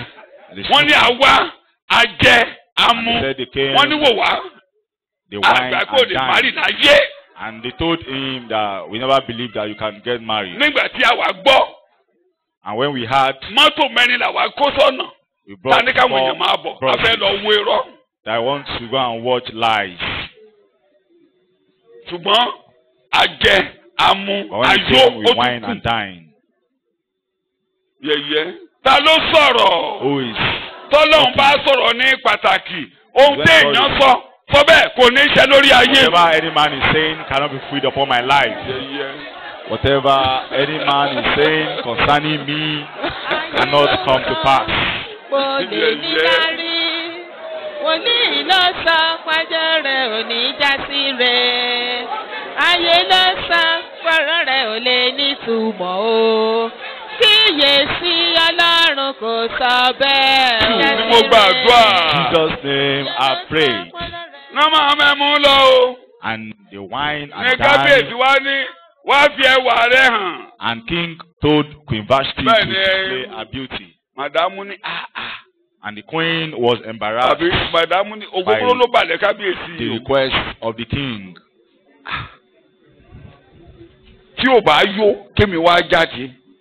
How will king request for me to come and display my beauty? Mi ò wá. Ṣùgbọ́n pásítì ọba kọ̀ láti wá nípa àṣẹ ọba. Mi ò wá. Láti ọwọ́ àwọn ìwẹ̀fà rẹ̀. Sọ fún kábíyèsí pé kì í ṣe àkókò àti fẹ́ wà hàn rèé. This is not the time to display my beauty. A máa sọ́tà bá dé yàrá. We discuss it later. Kò wọ yàrá ọba mọ́. She never entered the room of the king. Kí mo ní kò ṣe? She never entered the room of the king.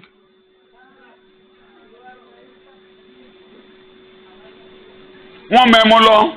The king, they drank.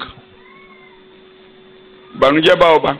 And the king was furious. Ó lẹ̀ láwọn ìgbìmọ̀ kan tó ń gbọ́n burúkú. And he has unwise counselors. Gbogbo àwọn tó gbọ́n burúkú yẹn. The wise counselors, they have no wives. Wọ́n ti tẹ́kẹ̀ ní wọn o. They are. Kí mo ní wọ́n ti ṣe? Wọ́n ti tẹ̀ wọ́n lọ́dàá. They are eunuchs.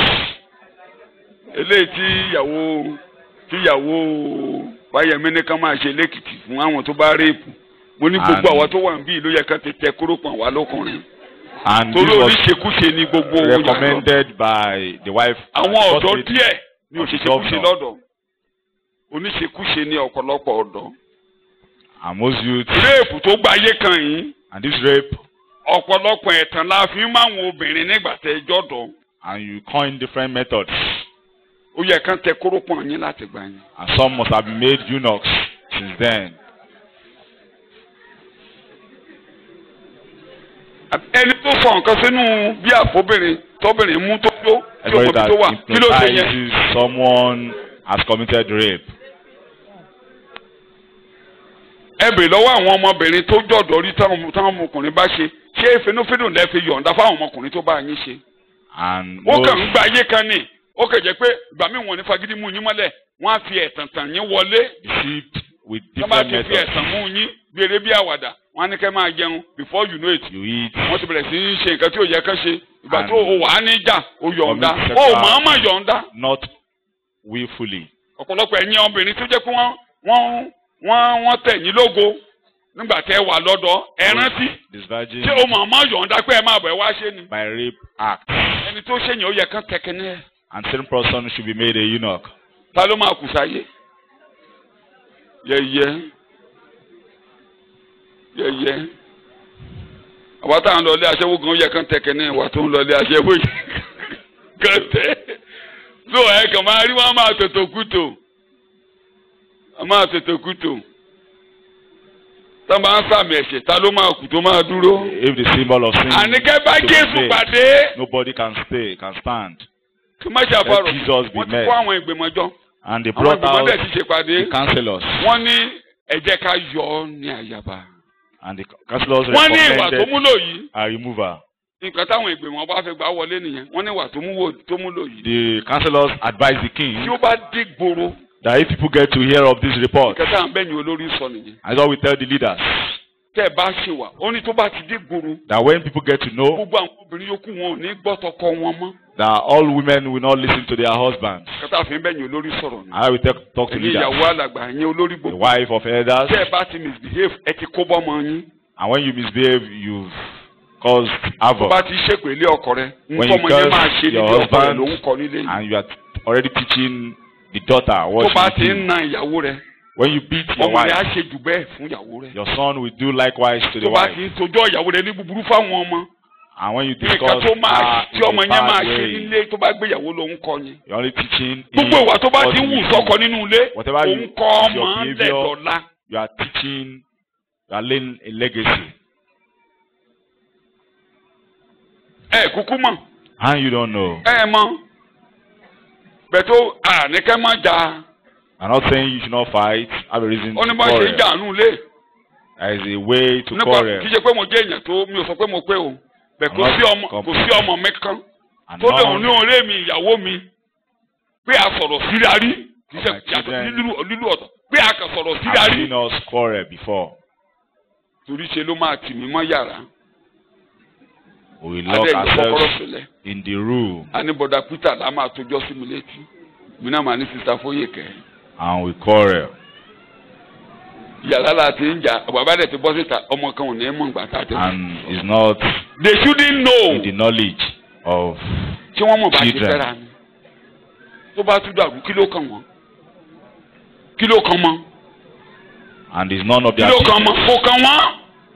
Whatever happens between you ọ̀pọ̀lọpọ̀ and yín your wàá wife, máa fẹjọ́ ẹ wá àtọ́mọ́ bá ti ń dàgbà wàá máa fẹjọ́ and some of you, ẹ máa fẹjọ́ you ọkọ yín report fún ọmọ your kí husband ló òun ló bá ọ fẹ́ kọ́ to your children. tóun ló bá ọ fẹ́ kọ́ ó mọ̀ bí dáì ti ríra yín ni tí ọmọ yẹn ló bá ọ fẹ́ yàwó Or did the child marry ó mọ mẹ́tọ̀dù tó fi fẹ́ kàn yẹn o tún lè fi mẹ́tọ̀dù yẹn pé wọlé. and you know how you o mọ marry bó ṣe your mú wife. kó tó gbà fún o mọ kan tó ṣe fún kó tó sọ pé o máa fẹ́ o lè fi mẹ́tọ̀dù yẹn mú padà o wá bá yé àwọn ọmọ ọlọ́mọ jẹ́. You don't need to report. ní kó lọ́ọ́ ràn ọ́ lọ́wọ́ Tell God to help you kó má sọ bí ara rẹ dasán and don't turn your house. kó kàn wọ́n kó kàn Don't wọ́n destroy your house, and it's none of their business. ó kàn wọ́n. Kò kan bàbá àti ìyá ẹ. It's even none of the Torí parents wọ́n of béèrè your lọ́wọ́ parents. rẹ̀ nígbà tó ń lọ pé tí o máa fẹ́ Olúwa fẹ́ àbí bẹ́ẹ̀ You kọ́. are asked if you will marry him or not. Kò kan wọ́n mọ́. It's none of their business. It's your business. It's by your personal cup of tea and bread.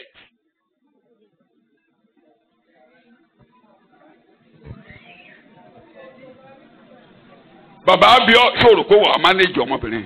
And you'll be asked Sọ́wọ́ rẹ̀ á ká. if you can go Problem ahead dadi. and you are Problem wà á bà. Kó wá lóun confident. bá bàbá. Kí bàbá wá gbé kó ṣe kókó gòdán kó lè jáde fún ọ. enough to Bọ̀ tó bá marry yà wà her, ẹ́ bàbá yìí ló bá ò lè jáde. Wà lóun ló túlé rẹ̀. and you accuse him of Ẹ̀yin náà bàbá. wreaking havoc Wọ́n in náà your ẹ̀yìn home. wà á kágbádá wà. Ìwọ ọkọ ọmọdé yìí ò ṣe dá. Kí ni bísíǹnẹ̀sì wọ́n ló bá fẹ́? And you have no Tí right ẹni kó bá wí. to rebuke her. Tí ẹni kó kọ́ bó ṣe máa tẹríba. Teach yours how Ọmọ to, tiẹ̀ ọkùnrin ni kó di aṣọ ẹ̀ mú. Ṣé bá ṣe sọ́jú ìyàwó nìyẹn? how to take care of your Ó wife. bá lọ́wọ́ mi ni.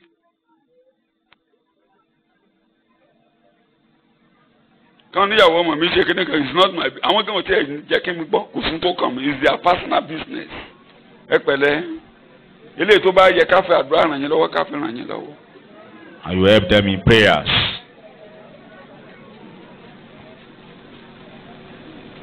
So advice tí wọ́n fún ọba correct. And they counsel the king in the Tó bá best ti gbé way. nǹkan burúkú kalẹ̀ tó When you jáde lay látàáfin a precedent tó jáde. from the palace, Ok mo ní kẹ́ ẹ máa wọṣọ báyìí kíyàwó mi sí frost. and I told you to wear, Ẹ wọṣọ dáadáa ẹ ti wọṣọ tó. and if my wife is Àbí ẹ ti exposing her wọṣọ body, will you Ew. follow suit? Kíyàwó mi sí àyà sí ẹ ti wọṣọ gan-an. Aṣọ yín á gòkè àfẹnitọ́lọ́run bá kàràn lọ́wọ́ lára yín. It's only any one of you Kó that sí is yà sí helped kó by la God. skẹ́ẹ̀tì ẹ̀ dẹ́yìn. And Kí aṣọ rẹ̀ jẹ́ alálọ́mọ́tàn kán máa wo apá ẹ̀ kí gbogbo ẹ̀ yọ everything is bọ̀bọ̀bọ̀bọ̀. tight Wọ́n sọ pé and split. ẹ̀yin ọmọ Ọlọ́run fẹ́ lọ síjọba Ọlọ́run ẹ wọṣọ dáadáa ẹ I'm wọṣọ telling dáadáa. you to dress very well. Ẹ̀yin lákọ́kọ́ wọṣọ dáadáa lọ́sẹ̀ tó ń bọ̀. You wouldn't follow suit. Nígbà tí pọ̀pọ̀ ẹ̀ gan ṣì yà sí. And when the wife is exposing her body, Ẹ kàn máa respect pé ké ẹ fẹ́ ṣe anointed man. Náà You ẹ̀mí ní respect. sọ̀rọ̀ pé làbójútó lè rẹ̀. the anointed man of God, but within you, Eléyìí tó bá yarí láàrin yín, ànídàdí ẹ̀ kọ́kọ́ lọ ilé náà. and you send the man of God to go and take care of his home. Tí obìnrin kan bá wá ń dírẹ́sì bákan nínú ilé, tọkọ wa ń sọ fún gbọ́dọ̀ jọ wá ń sọ fún ìyàwó ẹ̀ pé àwẹ̀ má wọṣọ burúkú ìwálé àwẹ̀ ó rí tí ìyàwó pásọ. And even the wife can tell the husband, I want to see what. Ìtumọ̀ ẹ̀kọ́ yẹn nìyẹn láàfin. And that's the meaning of the counsel of the eunuch in the palace. That Bí mi ò see, tiẹ̀ ṣe bí tiwọn yẹn, ó yẹ kí n manage díẹ̀. even if I'm not doing up to Mo mọ̀ gan-an. the Bob wife, Marley manage moderate Bob Marley ló wà lórí ẹ̀. Ó yẹ kémi náà lè ṣe ti.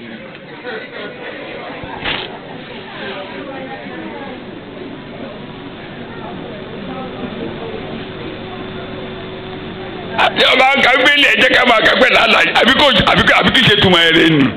Ó ní gbogbo obìnrin yóò kú òní gbọ́tọ̀kọ wọn mọ́. and they will not listen to their husbands For the again. queen's conduct will become known to all the women. All the women. And Àti so they will mímọ̀ despise fún their àwọn husbands and say, King Obìnrin tí David, òun oúnjẹ fọ́kọ. A máa kẹ́gàn ọkọ Tí wọn. yóò tọ́jú ọkọ. And you cannot take care of your husband, Tí a fi ṣe pásítọ̀. and you are made. Náà ní kó jẹ́ olórí. Ẹ bá ẹnìkan wá sọ pé òun oúnjẹ fún mi wò ó. Pásítọ̀ kan ìyàwó pásítọ̀ kan òun oúnjẹ fún ọkọ ìjọsí wọn ò dẹ̀ gbaṣẹ́ ìrànṣẹ́ lọ́wọ́ ẹ̀. You learn from the precedents of the leaders.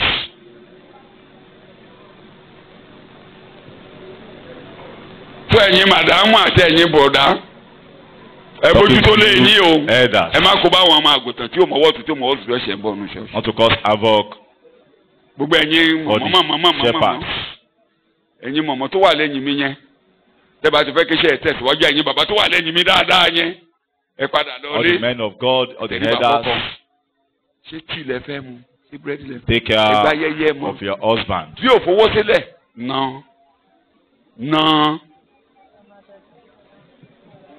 For better, for worse. Ìgbà tó ní ẹlẹ́jọ́ ń ná. You spent it together when he has. Ìgbà kẹ́hùn lọ bí òréré.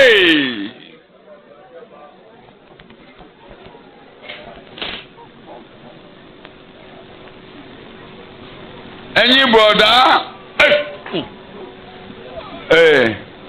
Ṣé bó òbíbìnrin? You can't Òbíbìnrin keep náà. on Wọ́n á kíkì ẹ̀ wá bá ọ nílé. kicking your partner. Ṣé bó òbíbìnrin? And you have daughter, Bó òbíbìnrin. you have, Àdúrà tí gbogbo wọn gbà ni. Wà bíkúnrin. Wà and the prayer bíbìnrin. is that you have both male and female.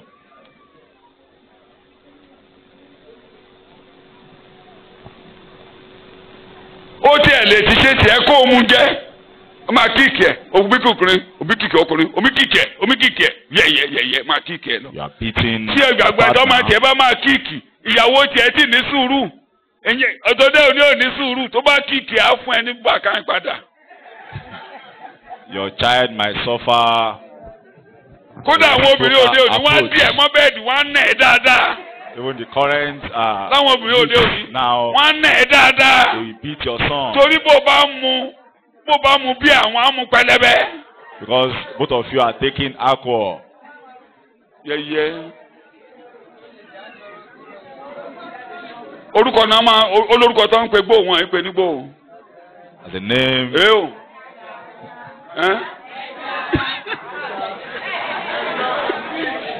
Ìjọjà à ń fọ́ lọ́nu mọ́tò ṣọ́ọ̀bù bí tá ti ń ta kéna máa ń pè ní ṣọ́ọ̀bù. Jẹ̀dí oògùn jẹ̀dí.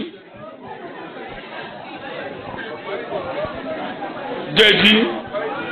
Bó o mu sìgá mu jẹ̀dí. Gbogbo àwọn sìgá tú jẹ̀dí sí ẹ lójú. how to smoke, the lady too will follow suit. Abẹ́rẹ́ wọn ń gbòòrò wọ́n bá ti ọjọ́ ṣe báyìí yẹn. Gbogbo wọn ló ti tọ́jọ́ ta nǹkan síkù. And they are both, Kó o tó fún ní 1 ó ti fún ọ ní 3. and can reciprocate by beating you back. Àwọn yẹn lẹ ní káwọn ọmọ yẹn lọ fẹ́ kán lọ fẹ́ wọn wẹ́ẹ́ rí. I told your Yeah. children to go and marry some of them. Torí àkókò mi ti lọ. Lọ́n máa ṣàṣèpàdé o. And the councillors held a Wọ́n yọ meeting, ayaba. and Queen Vashti was removed. Pé gbogbo ìwà burúkú ni obìnrin á máa ṣe pẹ̀lú tóbìnrin. Now everybody will follow suit with her character. Ìgbà tí ojú ọba wá wálẹ̀ tán jẹ́ mọ̀ pé tó bá mu gògóró á kúrò lójú ẹ̀. Wọ́n ti yọ ọba, wọ́n ti yọ ayaba. Nígbà tí ògógóró mi pa ọba. Tó o bá ti ṣe ìwà ojú ẹ̀ á wálẹ̀ láìpẹ́. The queen has been Ojú ẹ̀ á removed wálẹ̀. when the king Tó o bá was. sọ ohun dáadáa nù, you are coming to regret it. Tó o bá lé ìyàwó ẹ lọ, ìwọ nìkan ló máa jìyà rẹ̀. And if you divorce your wife, Tó o bá lé ọkọ ẹ lọ, ìwọ nìkan ló máa jìyà rẹ̀. same for Mo sending your sọ, husband tó o bá away. tọ̀mẹ́ǹtì ọkọ ẹ tó bá kú, wàá jìyà ẹ̀. And if you torment your husband to the Tó o point bẹ fi of pa death, kú, wàá jìyà ẹ̀. you suffer it.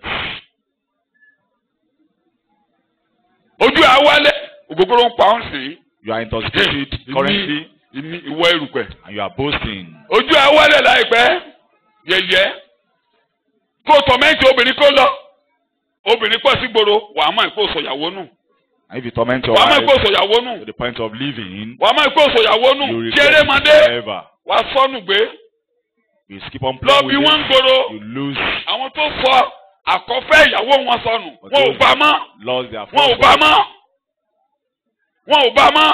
They never. Wọ́n sọ ohun dáadáa nù. They lost Ọ̀tá máa lépa wọn. both, and the enemy will go after them. Kẹ́ Take care of her. ẹ̀ àwọn ọmọ mi ti ní ń gbé eyín mọ́ra. Ọgbọ́n ni mo ń ta ti pọ̀pọ́ mi.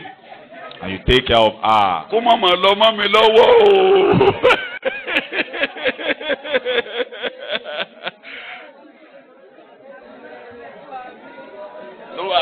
Tó bá ti gbélé lórí tó bá ti tún ṣe bákan, màá ti tún dọ́gbọ́n. Pọ̀pọ́ mi, pọ̀pọ́ mi. I eulogize her.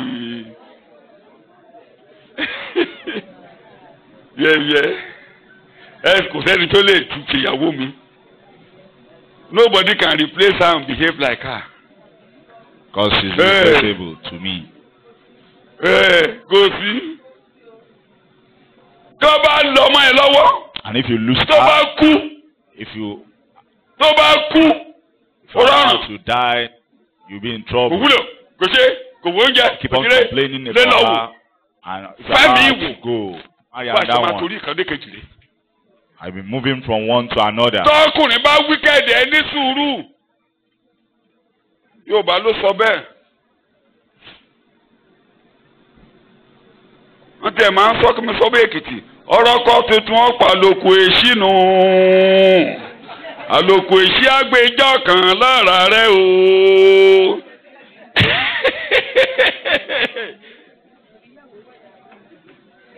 Mi sọ bẹ́ẹ̀ èdè Èkìtì láwọn bí mi.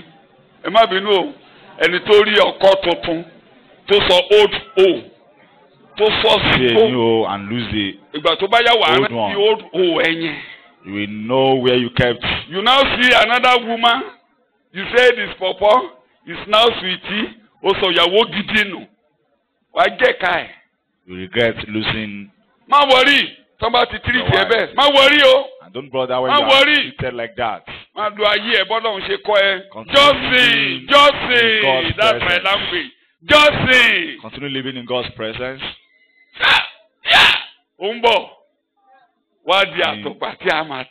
day will come. Just a little while. They are coming to celebrate you. You'll be celebrated in Jesus' name. If a man wicked you, don't worry. No matter how offended you are. Already error. Continue. Your day of celebration is coming. And your day of celebration will arrive soon. Oye kí n ti ṣíwọ́, màá ṣíwọ́ báyìí. Màá parí kókó yẹn.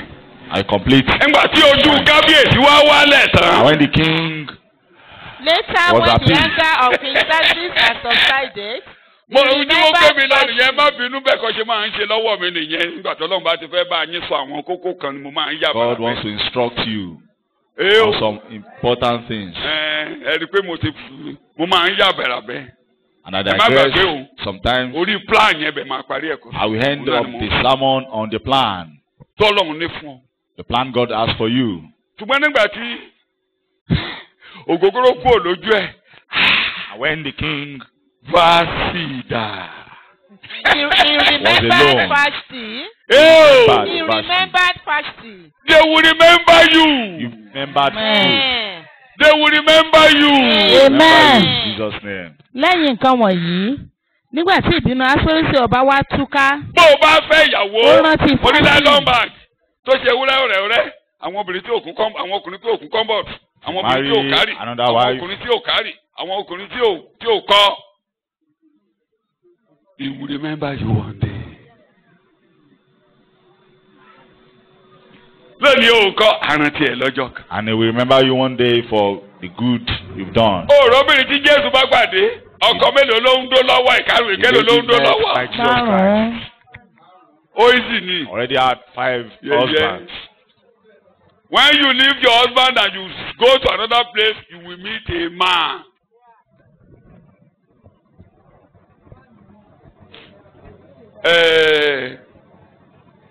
Woman kan ó sí ní ojú ìyàwó mi lọ dáadáa wọ́n jọ ń ṣiṣẹ́. A senior colleague of my wife. Wà ní Methodist High School.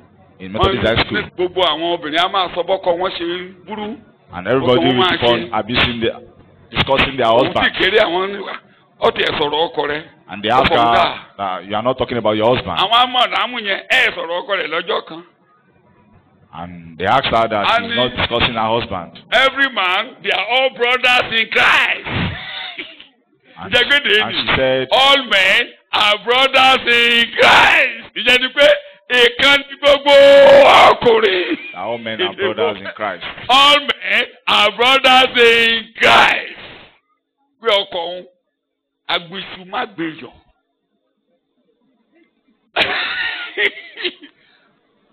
They are all the same. Jẹ́ pé gbogbo ọkùnrin ìkan ni wọ́n. All men are the same. Ohun tó mú ìyàtọ̀ wá ní ìgbàlà. And the only difference is salvation. Tójú ẹ̀ wálẹ̀.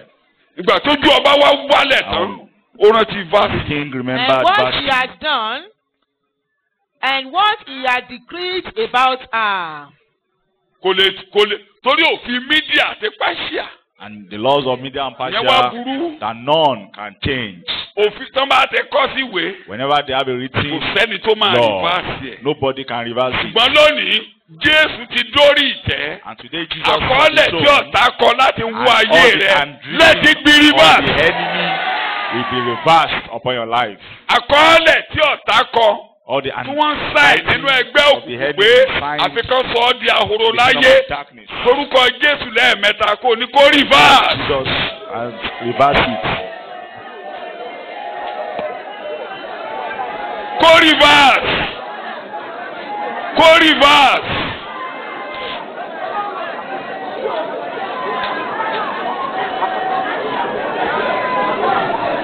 Jésù Olúwa wa. Jesus name our Lord. èkejì tó ti wà ńlẹ̀ pé àṣìṣe yìí ló máa sọ ayé rẹ̀ dasán lórí ẹsẹ̀ rẹ̀ lórúkọ Jésù let it be reversed. Jesus name let the Bí o àṣìṣe ká àṣìṣe àṣìṣe láti ọ̀dọ̀ rẹ̀ àṣìṣe láti ọ̀dọ̀ ọkọ rẹ̀ errors from your husband. tí ọ̀tá kọ pé òun ló máa da ayé rẹ̀ rú let it be reversed.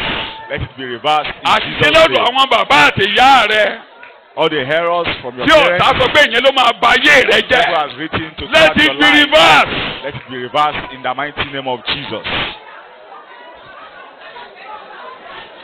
Àwa ni mo gba àdúrà. Jesus name we are praying. Ìbá ṣe àṣìṣe láti inú oyún. Errors Lórúkọ Jésù let it be reversed. reversed. Let it be reversed in Ìbá Jesus name. ṣe àṣìṣe ní ọjọ́ tí wọ́n bí ọ̀ka. Errors on the day you Lórúkọ are given Jésù birth let to. it be Let it reversed. be reversed in the mighty name of Àṣìṣe Jesus. nígbà tá ń tọ́jú rẹ. Lórúkọ Errors when you are Jésù taking care let of. it be reversed. Let it be reversed in Jesus Àṣìṣe name. nígbà tó gbéyàwó. Errors when you Lọ́dọ̀ get married, ọkọ tàbí lọ́dọ̀ husband ìyàwó. or the wife. Lórúkọ Jésù let it be Let reversed. it be reversed in Jesus name. Níbikíbi tí àṣìṣe yẹn bá ti Wherever wá. the error has been Tí ọ̀tá made, jókòó tì í. and the devil Pélé ló máa ba ayé is rẹ trying jẹ́. to use it to Reverse in the name of your Jesus. life. Reverse in the name of Jesus. Amen. Amen. Amen. Jókòó. Have your seat. Ṣé n parí ẹ̀? And Ní we bàbá conclude wa the lecture. mẹ́mú o. Àló ẹ̀mú ti kúrò lójú ẹ̀ o. And it's fine now. Kí là á wàá ṣe? What do we do next? Ó ti ṣíwèé ìrántí kan mú. And he opened the book of remembrance. Ẹ mo fẹ́ parí ẹ̀kọ́ nìyẹn. Gbogbo ìgboro tó ń dàrú. Whatever is happening, Àṣìṣe tí Nàìjíríà ń ṣe lọ́wọ́. the errors made in Àṣìṣe Nigeria, tí àwọn èèyàn ń ṣe lọ́wọ́. errors Ire ló máa kó bá. individuals will lead to your goodness. Àwọn àṣìṣe tí ọkọ ṣe Errors tí ìyàwó of the ṣe spouse. ibẹ̀ mo máa parí ẹ̀kọ́ sí. And that's why we are Tó here in the ṣẹlẹ̀ tó lecture. dàbẹ́ ni pé ó ń da ayé rẹ̀ rú báyìí. Track Yóò your mú life. àkọọ́lẹ̀ ṣẹ lórí ayé rẹ̀. Bring God's plan concerning your life. Nínú àṣìṣe yẹn And in this ní plan, Ẹ́sítérì jáde. and in this error, Mo ti plan ẹ̀ tipẹ́. Esther's plan was Mo ti fulfilled. plan ẹ̀ tipẹ́. Plan of God Mo concerning ti sọ Esther. tipẹ́. What he has Ṣíṣe spoken ló máa earlier di ṣíṣe. concerning Esther. Mo parí ẹ̀kọ́. Ọlọ́run ti sọ̀rọ̀ rere nípa mi ti bẹ́ sọ bẹ́ẹ̀. Spoken concerning me before. Dandan ni kó ṣẹ. Must be fulfilled. Dandan ni kó ṣẹ. Must be fulfilled. Àṣìṣe ọjọ́ àná àṣìṣe ọjọ́ òní yóò mú àkọọ́lẹ̀ ṣẹ lórí ayé mi. God's plan. Yóò mú àkọọ́lẹ̀ ṣẹ lórí ayé To mi. bring to pass God's You plan. are planning it, it will come to pass. Because you planned it, It will come to pass. come to fulfillment because you planned it. It, and it is done already. O ti pinnu rẹ̀ o rẹ̀ ti ṣe. Gbogbo tí àwọn ọmọ rẹ bá ń là kọjá láyé Whatever they are going through in life kò yí ètò rẹ padà. cannot change your plan. Lákòókò in life. yìí láwọn At tó this ti wọnú time, ètò ìgbàlà. for those that have entered the plan of salvation, Àkọọ́lẹ̀ rẹ yóò ṣẹ mọ́ wọn lára. your plan shall be fulfilled upon them. Ẹ máa lọ láti inú ògo dé ògo. Moving from one glory to Ẹ máa lọ another. láti inú ìgbéga dé ìgbéga. Moving from one glory to another. Àwọn ọmọ tó ń fẹsẹ̀ gbá títì káàkiri And for the vagabonds, tí the wọ́n ń kó wandering wàhálà children, bẹ́ẹ̀ ni òbí. bringing troubles upon the Àkọọ́lẹ̀ parents. rẹ yóò ṣẹ. Your plan concerning them Yẹ is ìwọ fulfilled. Jésù wàá fi ọmọ rẹ hàn In nínú Jesus, wọn. you will your child in them. Wọ́n á fi ọmọ rẹ hàn You nínú will be your wọn. son in them. Ọmọ tó fẹsẹ̀ rìn lọ nínàkúnà. Nǹkan tó kọ́ ọ́ lẹ̀ Lost dé child. nínú Lúùkù orí kẹẹ̀ẹ́dógún tí Luke bàbá ẹ̀ 15. kọ́ ọ́ lẹ̀ ó mà ṣẹ̀. And what you've written concerning him Ìgbà was tí fulfilled. gbòòrò dàrú ó darí wálé. And When he was àwọn troubled, tó fẹsẹ̀ gbá he títí came back. káàkiri wà nù And all yìí those that Olúwa left, darí wọn wálé. return them, O Lord, in Jesus' name. kẹ́nẹ́ kan ni One thing, you have planned it ó ti pinnu and rẹ̀, it will come to pass. wá sí ìmúṣẹ. ògo ni fún orúkọ Ọlọ́run. Glory be unto your name, O ní Lord. orúkọ Jésù mo gbàdúrà. In Jesus' name, I pray. jẹ́ ká mi yẹn kanlẹ̀ dáadáa. Amen. lórí ẹsẹ̀ rẹ pé Olúwa ò ṣe láàárọ̀ yìí o. God, I thank you this pé ò morning. ṣe láàárọ̀ yìí Olúwa mo God, I dúpẹ́ mo thank fọlá you. àtògbò Thank forúkọ you mi this wọ̀n morning. rẹ. I give glory unto ọba your tó ń name. sọ̀rọ̀ tó ń ṣe I speak. ọba tó ń wí àlèwí lè ṣe tí ò yọwọ́ nínú ètò tó bá kọ. Speak and you feel it.